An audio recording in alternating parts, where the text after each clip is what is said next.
Hello, I'm Dr. Sloop from Georgia Gwinnett College.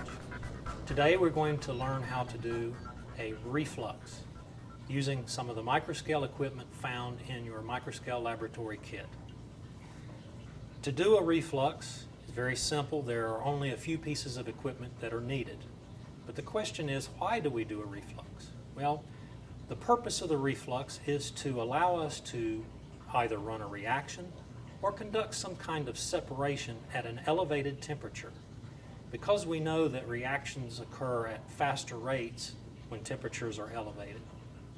So, the equipment needed for this is ring stand, heating apparatus, sand bath or aluminum block, a vessel containing the material to be recrystallized, and that is placed in the sand bath, and then a condenser.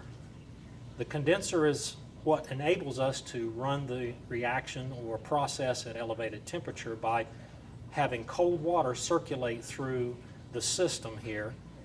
This water-jacketed condenser condenses any solvent that may evaporate by the use of the heating apparatus.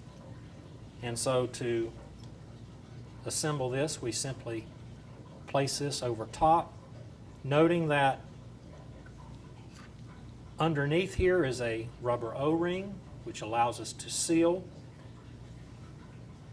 and this blue collar screw cap adapter. So once we have gotten this apparatus set up, we then clamp it securely.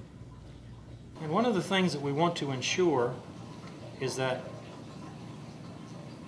our vial or round bottom flask or whatever it is holding our material is about centered so that spinning can occur if necessary, because the spin vane is going to help us to reduce the possibility of bumping of the solution. So the last component of assembly is attaching our hoses. The water inlet hose goes into the bottom,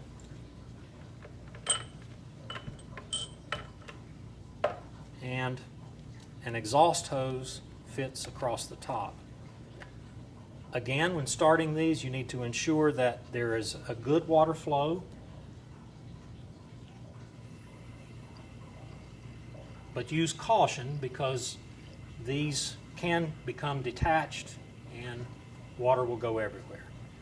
Once you've got a good water flow, then you may cut on the heat and obtain a reflux. Now, the reflux temperature that you need to use is dictated by the material that's being refluxed, solvent, etc. So what you want is the sand bath temperature to be approximately that of the boiling point of the solvent, but not much greater, because the efficiency of this condenser is limited and you can have vapors escape through the top of the condenser if the heat is too high. Shown here is an active reflux in operation. Note that the sand bath, which is heated to nearly 50 degrees Celsius, is reflective of the boiling point in the solvent. We can see the bubbling of the solvent there. In addition, we can note the recovery of the solvent by the condensation shown moving back down into the reaction vial.